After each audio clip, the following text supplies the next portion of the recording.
Hello.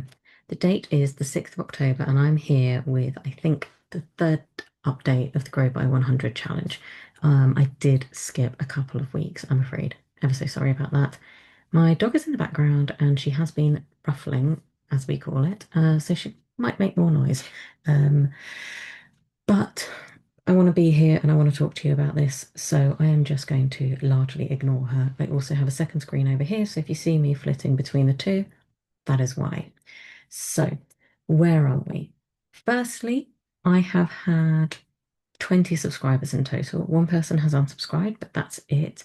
And for the 6th of October, really, I should be at 30 if I want to keep on track, because I should be getting, um, well, maybe not 30.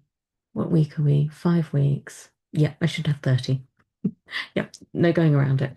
But growth hasn't been as good as I had hoped. A couple of weeks were a bit flaggy from me, so I didn't put in all the effort.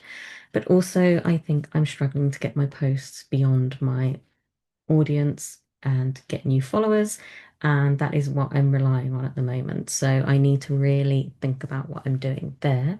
I have got someone on board to help me with one reel a week, and that did give me 3 new subscribers last week, so one should not complain about that, right?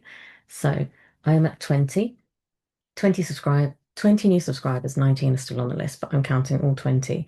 I have some plans going forward. I've got my 2 masterclasses. One is what the tech stack, which is to talk about tech stacks and how you can use them and sort of understand what's in yours to help support everything in your business, not just your email, but also I'll be focusing on how email fits into that because there's more to email than just marketing. You can use it to support the client journey after they've subscribed to a product or a service of yours. So the other one is right person, right message, right person. So that's about personalization and segmentation. And that's probably going to be in November. But anyway, so what's going on with the growth? Well, what I've discovered over the past few weeks is that people who are new are more engaged. Yep, that might not be newsworthy, but it's really interesting to see it with my own eyes. And I don't usually have a spurt in my growth like this. I'm kind of a steady wins the race.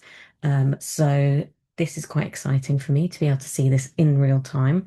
And what I'm seeing is that there are more opens from people. I have sent a total of, this might seem like a lot, but I have sent 155 emails to those 19 new people, and they've opened an incredible 114 of those. So that's a 74% open rate. That is pretty hot, right? Now, that's not just me bombarding people with loads of emails.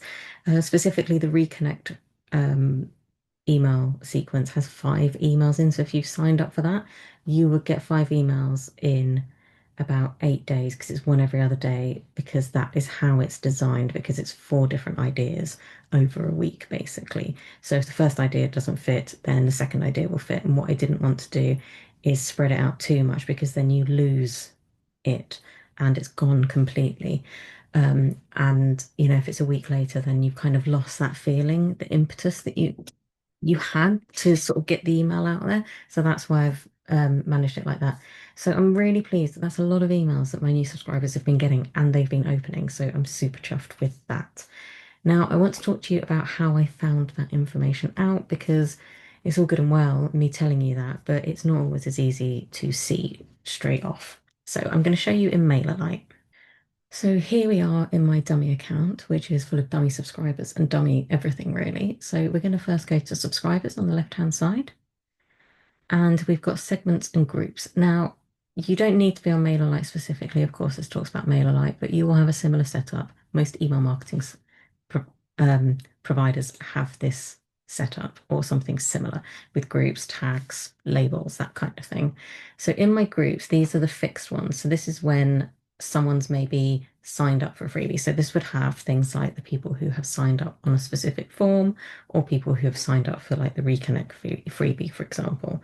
So we can have a look. And as you can see, we've got you can see the stats here, the number of subscribers in that group, the open rate, and also the click rate.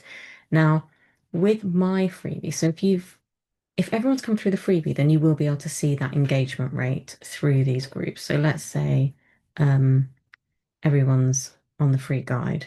So everyone who's had pink is a free guide. So all these people have come through a specific freebie. However, for me, what I did with Reconnect is I allowed people in my existing audience to access that freebie. And if they clicked a link, it put them into the group.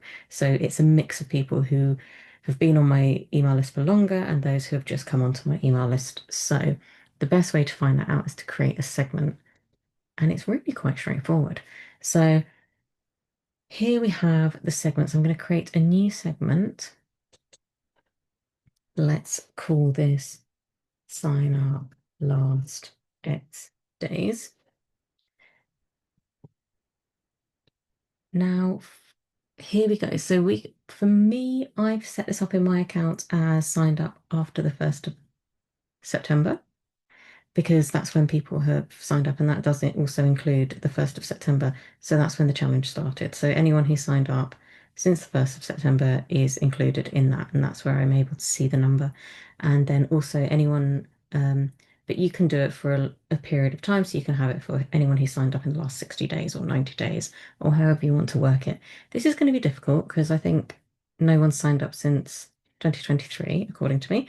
As you can see, that's balancevaservices@gmail.co is not even a valid email address. If that's apologies to whoever that's sent to. Um, so here we go. This is from we choose sign up date in this drop down. So this is the filter. And then we can say it is before, is after, or in the last. So I can say is after a specific date. And this is what I've done for mine. None here. You can save changes and then you save that segment. But if we're doing it within the last X amount of days, I'm going to say in the last, you can even set it for hours. I'm going to say in the last 2023, we are 2 years later, 1,000 days. And the thing is, I added everyone on the same day, so this isn't going to help very much. There we go, 102 people, because everyone came on the 18th of May. But if I was to change it to the last 200 days, I've got one person. So you'll see it's pulled out this person, this random email that I added to it.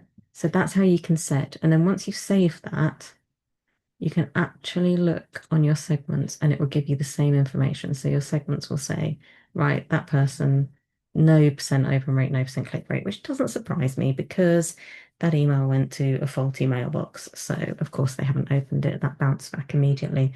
But that is how you can look at it. And I'm going to show you my segment. So here it is. This is just so I didn't have to accidentally show any personal data to anyone. So this is my grow by 100 segment. So as you can see, its sign up date is after the 1st of September. And if I go to all, it adds it to 20. So as you can see, someone's unsubscribed. Okay, and then if I go back to segments, here we go. You can see that I've got 19 in there, and this is their open rate and click rate. So 5.81% click rate, which I'm really happy with because I don't always put links or anything meaningful into my emails. Sometimes it's more of a here's something you might find interesting, rather than a here to do this thing. So I'm happy with that. As you can see below that, my 24 people who open all my emails, and thank you very much to all those 24 people. I have that, a special segment that I've created for 100% open rate because it makes me feel good. The fact that there's 24 people out there who actually really like what I do. And, you know, are friends of mine probably. Anyway, so I'm going to stop sharing. So that is where we are. So that's how we find out. Now, what do we do with that information? Well, we experiment. And I was having a conversation with someone last week, she's a former client, and we were just having a chat about their welcome sequence. And they have a course, and it's quite a big ticket number, and you can enroll at any time, although it only starts at a certain time of year. And my suggestion to them was, why don't you extend your welcome flow? Choose one of the ways that people sign up. So is it when they sign up for the information regarding the course, for example, then extend that workflow, add one, two more emails or a couple of weeks or three emails and do a bit more selling, talk to them. Explain more about how they can work with you, what you offer, how you help, the benefits of working with you. Because at this rate, when they're opening 75% of your emails, this is when they're highly engaged. So this is when you want to impart that information. And it doesn't have to be like in a super spammy way. People worry about this. You don't have to be like, sell, buy this thing, buy this thing. There's absolutely no harm in saying, buy this thing. That's the reason. If they've signed up for something that's very related to the thing that you offer, then there's a clear link and there's a clear reason that they signed up. And, they should expect to be sold to. You don't just sign up for emails and expect to just have all the joy. And that's unfair. That's not what I mean. What I mean is just stuff, people giving you stuff for free or information for free or, like really great things. That's there needs to be a bit of give and take. So people will ask you to buy things, and we will ask our subscribers to buy things. That's the natural way of it. That's how it works. That's kind of the purpose. So maybe give that a go and see how you get on with it. Like I say, experiment. What is the worst that can happen is you might get more unsubscribes than normal. So you might see a higher churn rate. Um, I think that's a risk worth taking because you can always get more subscribers, right? Um, but seriously, you can. Like more people will come on board, and it might actually help clear the wheat from the chaff a lot easier for you. I mean, this person that I was talking to last week, um, really, the only thing they want their subscribers to do is to sign up for their course. So if that's not what they're doing, do they really want them on their list? I mean, that's a question you've got to be asking yourself. So that's where I am this week. Thank you for staying with me. And I look forward to giving you more updates soon. But please do ping any questions down there in the comments. This is YouTube. I don't know how it works yet. If you don't agree with what I've said, also up for a challenge. Not too hard though, like be kind, right? So yeah, just keep in touch. And if you aren't subscribed yet, I don't know why. Why are you not subscribed yet? If you've made it this far into the video, you really should be getting my emails. Okay, take care.